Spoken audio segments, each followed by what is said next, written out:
Day 20 and the shimmening continues.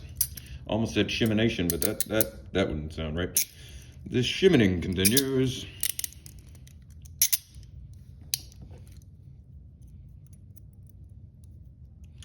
This time with the Smith & Wessons. Hopefully, these are not easy to shim.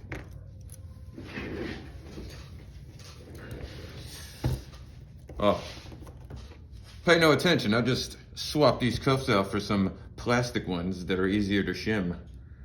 And I'm gonna put in some metal noises later, and you're not gonna tell the difference.